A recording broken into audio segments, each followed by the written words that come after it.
did it. I'ma just tell him I rose up. I'm a survivor.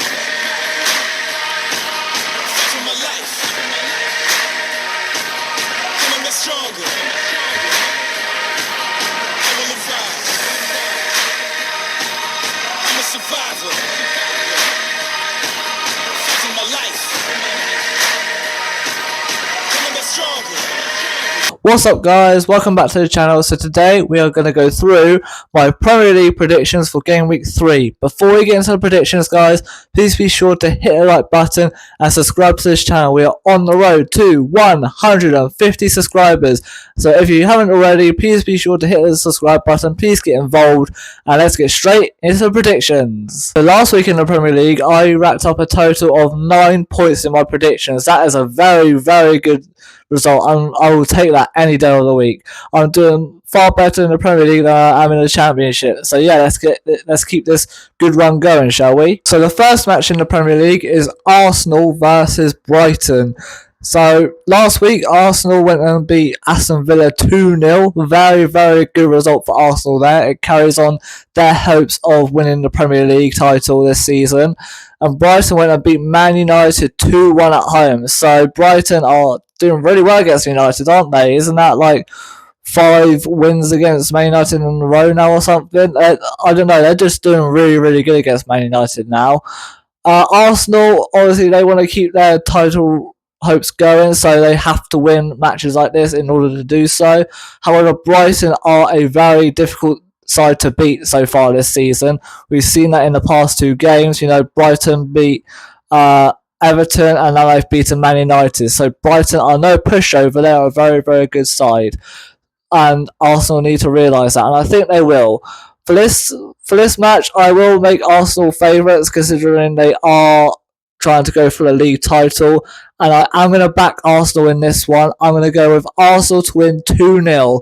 I think Arsenal need to make it convincing enough for us, for a lot of other people to believe that they are going to try and win the title. So yeah, Arsenal 2-0 for me. What do you guys think on that one? Next up, we've got Brentford taking on Southampton. This is a very, very difficult game for the Saints, even I'm going to say that. Obviously, last week, my prediction of 3-1 to the Saints didn't exactly work, did it? Because we ended up losing 1-0 against Forest at home. Definitely not the result that we all wanted. Obviously, that game had loads of stakes on it, you know. Southampton trying to survive in the Premier League, and Forest also trying to survive in the Premier League. But obviously, I think Saints needed it more because obviously we just came up and we want to try and stay in the Premier League. But Forest also needed a win like that because they also want to convincingly stay up in the Premier League, and they want to try and stay in the Premier League for as long as they can. Brentford last week went and lost 2-0 to Liverpool at Anfield, but then it is Liverpool at Anfield. It's always difficult to go and win there or even get like a draw there. Liverpool are always good at Anfield. So Brentford, it was kind of understandable for you guys to lose that game because of how good Liverpool are at home. For this one, I'm still going to back my team. I'm going to edge Southampton here. I am recording this video on the day that we just signed Aaron Ramsdale. I'm so delighted for this signing. It is a massive, massive signing for us. So hopefully he does become the #1 goalkeeper and we can add him into our squad from tomorrow onwards. And we're also now linked with Maxwell Cornet. Apparently he's going to be having his medical at Southampton soon. And we're also looking at trying to get Ryan Fraser on a permanent deal, I think, as well. So, still making a few good signings, and it is deadline day, so it is understandable why there's so many transfer business going on today. Brentford, they are no pushover, and I think Southampton do need to realise that. Yes, they've just lost Ivan Toney to Saudi Arabia, but they still got players like Mbeumo and Whistler who can definitely cause some damage to Southampton tomorrow. So I am still going to go with Southampton. I'm going to say 2-0 to the Saints. I'm going to say that we get a clean sheet and we're going to score some goals this time round. And yeah, I'm just going to back my team. And I do think Brentford will give us a good game. But yeah, 2-0 to the Saints for me. Next we go to Goodison Park as Everton take on Bournemouth. Everton, let's start with them. They are looking quite bad, if I'm being honest, at the moment. They're looking very, very worrying. Obviously, they've now conceded 7 goals in 2 games already. They've conceded 3 to Brighton and now 4 to Tottenham. Really, really not looking good for Everton at the moment. I'm not going to say that they're going to go down, because Everton, they just don't go down, do they? They always find a way to stay up in the Premier League, no matter how bad they're doing every season. Bournemouth, on the other hand, they're doing okay. Last week they got a 1-1 draw against Newcastle, which during that game we had like a very controversial handball and what probably should have been a red card for Joe Linton as well. But Bournemouth now need to put that game behind them and start focusing on Everton now, because obviously Everton are their next opponents. They now need to turn their attention to them. Bournemouth are a very good side now. 2 years ago, people predicted them to go down because they don't have the quality. And then last season, people predicted them to go down again because obviously people predicted them to have second season syndrome, where a team comes up from the Championship, survives one season, and then goes down the following season. But no, Bournemouth still proved a load of people wrong, and Bournemouth stayed up very convincingly as well. And I think Bournemouth will probably try and do the same this season as well. Bournemouth are also still showing signs that they are probably missing Solanke as well. And obviously, deadline day is today, and I don't think I see them bringing in a striker yet, unless they somehow pop up with one later on in the day. For this one, I'm going to back a draw. I'm going to say Everton get at least a draw for this match. I know Bournemouth are good, but Everton do need to start picking up some points now. So I'm going to go down the middle and say Everton 2, Bournemouth 2. I'm going to go for a Desmond. I'm going to say Bournemouth take the lead 2-1, and then later on in the game, Everton pop up with a late equaliser and make it 2-2. So yeah, I'm going to go with Desmond. What do you guys think on that one? Next up, we've got Ipswich Town versus Fulham. This is probably one of the matches that Ipswich Town were waiting to have. Last 2 matches were Liverpool and Man City for Ipswich Town. 2 very, very difficult matches. But now they've got a team in Fulham, which they probably need to try and win in order to have a chance of staying up. Last week, Ipswich lost 4-1 to Man City. They took the lead in the match in under like 5 minutes. And then it took another 11 minutes. It only took 11 minutes for Man City to then go and bang 3 goals into the back of the net and then made it 3-1, and later on they scored another one and won 4-1. So it is Man City after all. Man City are always going to be a difficult team to beat. Now they've got Fulham, which is quite winnable. No offence to Fulham here, but Ipswich will fancy their chances on this one, since it's I don't want to be harsh, but I'd say an easier opponent, if that makes sense. No offence to Fulham, but they're not as strong as Man City or Liverpool at this moment in time. Fulham, yes, they are a very, very good side. They went and beat Leicester City 2-1 last week, which is good for them. It kickstarts their season. For this one, I can see it going either way. However, I'm going to back a draw for this match. I can see it going either way. I can see both teams cancelling each other out. If I was to go for one team, it would probably be Fulham, since they have more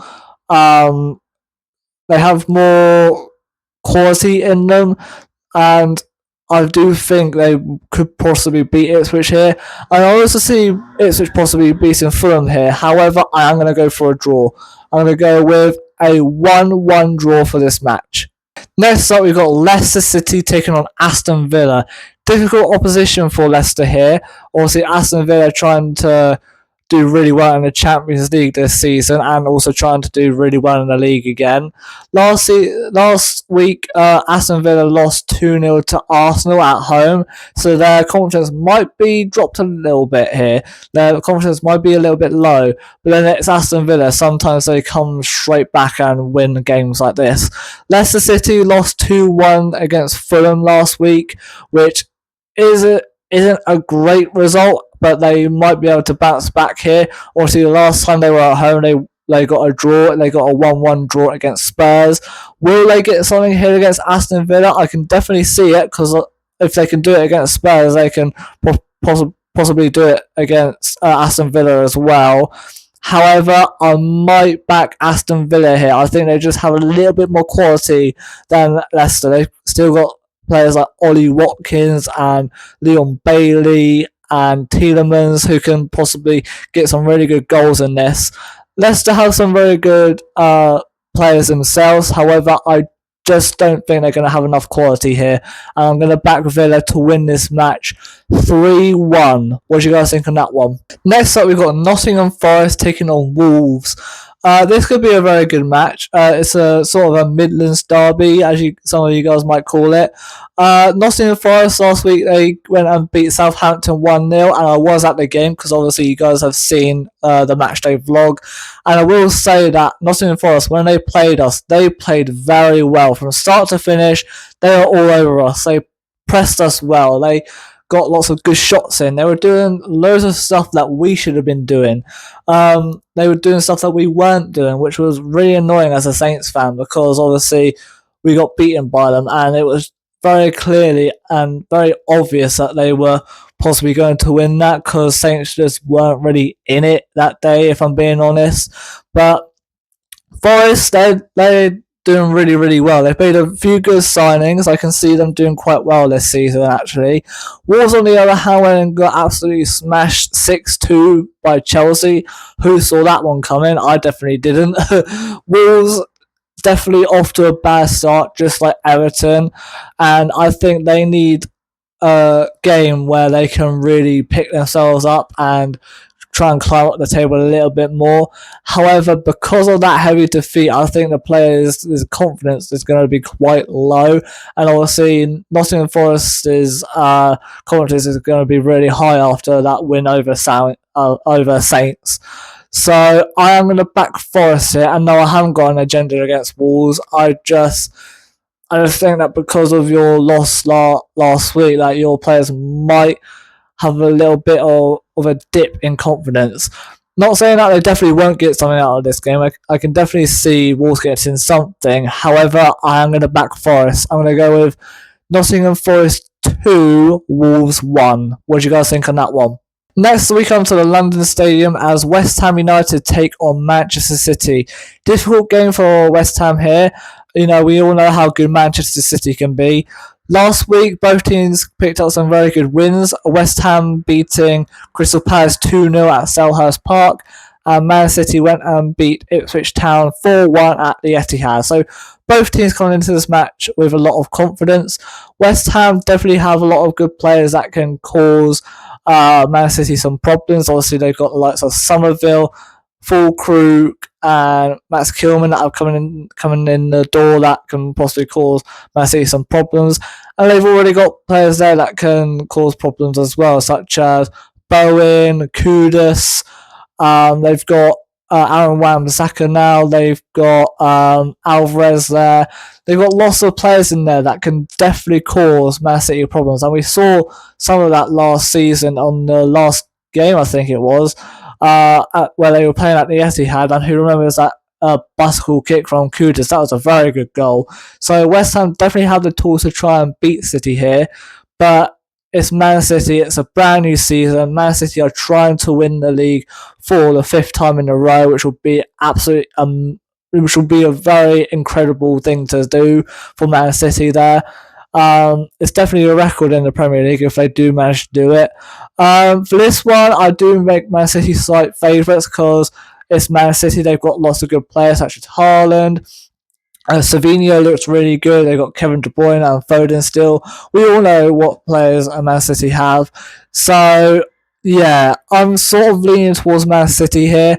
But I wouldn't be surprised if West Ham actually do get something. But I'm going to edge City.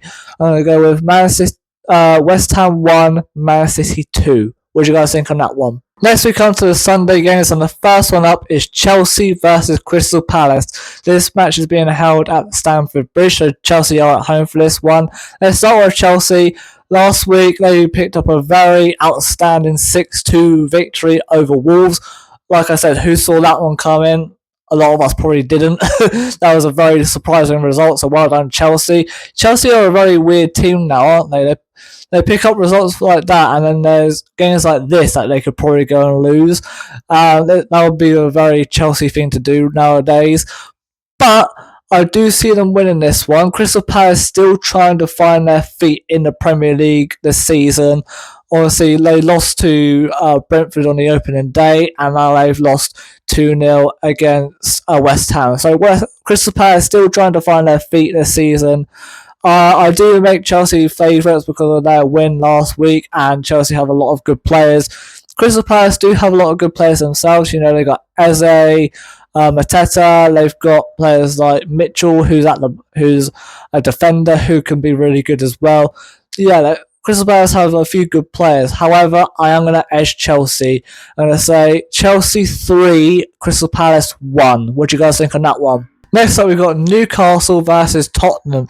This will be a very fun game to watch because these two just love to batter each other nowadays, don't they? Was it two seasons ago where Newcastle went and beat Tottenham 6-1, and last season Tottenham beat Newcastle 4-1. These two just love to smash each other to pieces. It's just really fun to see and funny to watch. This time it's going to be like who's going to get battered this time? Is it going to be Newcastle battering Tottenham? Is it going to be Tottenham battering Newcastle, or are they going to keep the matches tighter this time and one of them wins by only like one goal or something? We really don't know now because of how much these two love to actually obliterate each other. This one, Newcastle are at St James's Park, so they will have the home advantage, and Newcastle are always quite decent at home, so Spurs are gonna find it quite tricky to win there.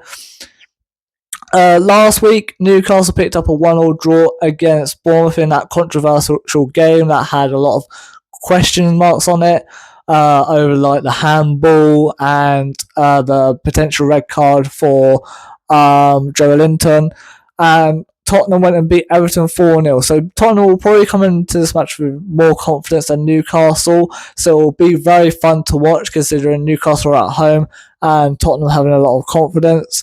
For this one, I'm going to back a Desmond draw. I can see these guys cancelling each other out this time. Both sides have very good players. You know, Newcastle have players like Livramento, Isak, Gordon, whereas Spurs have Maddison, Son, Solanke now, and they've got Van der Ven. They've got loads of good quality in both sides. So this match could be a very, very fun one to watch. So yeah, I'm going to back a Desmond. I'm going to say a 2-2 draw for this match. What do you guys think on that one? Alright guys, and the final match of the weekend is Manchester United versus Liverpool. A very big one. Very surprised to see this match being played so early in the season. Whenever I see a match like this, I always think it's going to be at least November or December time. But doesn't really matter because these two clubs dislike each other, so these guys won't care when the match is being played. So yeah, I'm pretty sure these two clubs are absolutely delighted and excited for this match. Last week, Man United picked up a loss at Brighton. They lost 2-1. Not the end of the world. I think Man United definitely have enough quality to bounce back. And Liverpool went and beat Brentford 2-0. So Liverpool are currently unbeaten, so they will probably have a lot more confidence than Man United. This match is at Old Trafford, so Man United will have the home advantage, which makes this match slightly more interesting, if that makes sense, and slightly more intriguing to watch. For this one, Man United, I think, will give Liverpool a good go despite them losing last week. When it comes to derbies like this, both teams are always going to be up for it. Yes, form goes out the window, but hopefully these two actually give each other a very, very good match like they did last season. For this one, I am going to back another draw. I think these two will cancel each other out now that they're at Old Trafford. If this match was at Anfield, then I'll probably lean towards Liverpool a bit more. However, I'm going to back a draw. I'm going to go with another Desmond. I'm going to go with Man United 2, Liverpool 2. I think this will be a very entertaining match. So guys, that wraps up my Premier League predictions for game week 3. I hope you enjoyed. As always, please share your thoughts and predictions down in the comments below. And also like, and if you haven't already, subscribe to this channel, get involved. We are on the road to 150 subscribers. We are nearly there. And yeah, I'll see you guys in the next video. Goodbye guys.